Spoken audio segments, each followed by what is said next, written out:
What is there to say about this series? Oh my goodness. Guys, I literally just finished reading this one a couple of hours ago and I don't know where to start. We'll go over a couple spoiler free thoughts and then we'll dive into some spoiler talk. So, firstly, keeping everything spoiler free. So, firstly, going into this book, after the masterpiece that was Demon in White, I thought the series was going to slow down. Demon in White has like three separate parts that are all just super interesting, super action heavy, and there's just so much in Demon in White compared to the previous two books before it. The speed is just insane. So I thought things were just going to slow down. I just didn't think Christopher would be able to follow Demon in White up with something that just hits just as hard. And I was oh so wrong. Kingdom of Death, although not as much happens, we don't have like three big separate events. We kind of just have a more succinct one story going down in this one. The stakes were high, the amount of information that gets revealed to us, things that we learn, and then the battle sequence that took place in this book was insane. This book was so much darker than any other in the series beforehand. I guess I should have known this with the book having the name Kingdoms of Death, but I just didn't see the darkness coming. And I am just more and more in love with this series with every entry. This book just perfectly slowed down after the action of Demon and White, gave us more reveals, revealed the world on a deeper level, and we really got to see yet another layer of Hadrian. And the way this book wrapped up, the action ended quite a few chapters before the book ended, so we got to see a lot of the aftermath, and we got to see Hadrian kind of have a little bit of a break between all the crazy stuff that's been going on since this part of Howling Dark, and it's just been getting insane. So, wrapping up my spoiler free thoughts, this series is probably the best series I've ever read. It's 1 and 2 with A Song of Ice and Fire for me. So, the next time you see me do a top 10 series, if it's not number 2, it'll be number 1. I read Kingdoms of Death in 2 days. Kingdoms of Death would be my second favorite book in the series, and there was nothing wrong with it. Just Demon and White blew my mind, and I need to give myself time to sit on Kingdoms of Death, but I could see myself putting it equal or just above Demon and White because just the depth of it. We didn't get as much happen, but the things that did happen were just, you just really get to sink your teeth into them and really just sit in the emotion and feel, you feel a lot of this book. And although I rushed through it in 2 days because I couldn't put it down, I still felt a lot of what was going on. So if you haven't picked this series up, make sure you do. Now for the spoiler chat. I don't even know where to start this conversation, guys. This was just a sad read. I think the scene that hit me the hardest in this book was Polino's death when he asked Had if there's an afterlife, and Hadrian lets her know that there is, and he tells Had, I'll say hey to everyone for you.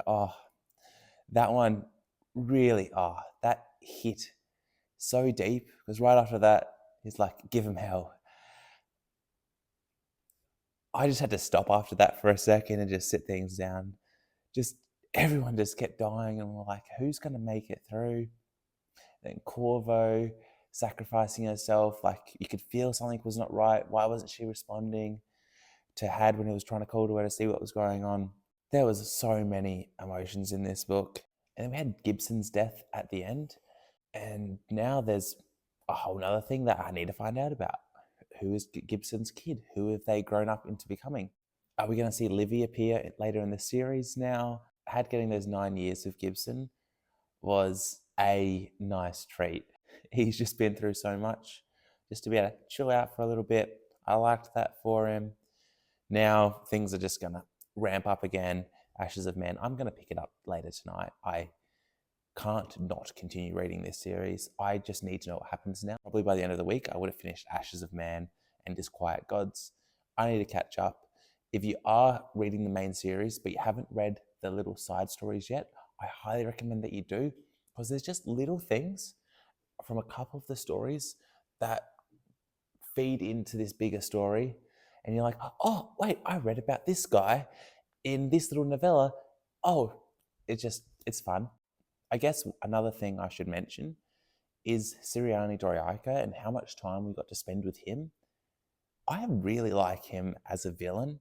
and he is, as he says, he's very much similar to Hadrian. He's quite the scholar himself. He knows so much about humans, and he takes bits of their culture that he thinks he can use. And I find him a very compelling villain. I like how we got to learn so much about the Cielsen in this book, learning all about their cultures and everything. And I'm now curious to see how Doriaca responds to Hadrian's escape in the next book now. Oh, and also, I can't believe I forgot this because I only just read it yesterday. But when we get to see the Emperor and Hadrian and Volker talking, having Volker yell at the Emperor was so enjoyable. I really liked that. After all the darkness that happened in my reading today, I kind of forgot about it. But that was incredible. Just Volker being like, well, maybe someone should yell at him. Maybe that's what he needs. That was incredible. Volker is an elite character. Now, I'm assuming Hadrian might interact with the Emperor again in Ashes of Man. Hopefully, the Chantry or other people don't get in the way and we can get some good one-on-one interactions with them. And I'd love to see how he's received. Are they going to be attacking him still? Are they just going to try to get after him? Or are they actually going to listen to him for once and take on what he has to say because he is the only one that has any idea how to stop the Cielsen? I guess one last thing I wanted to mention was I enjoyed the little Fast and Furious action we had when we were trying to get from the embassy back to the spaceport. Just Corvo going crazy in a car through the town. It just felt very much Fast and Furious action movie sort of thing.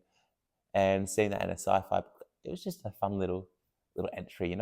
But all in all, this series is absolutely incredible. I am loving being a part of this journey. I want more and more people to read this. I know if you're watching this now, you've already read the series. So I would want to know from you, which character that you saw in this book were you most sad to see go? And which character that we've seen in the earlier books do you want to see come back most?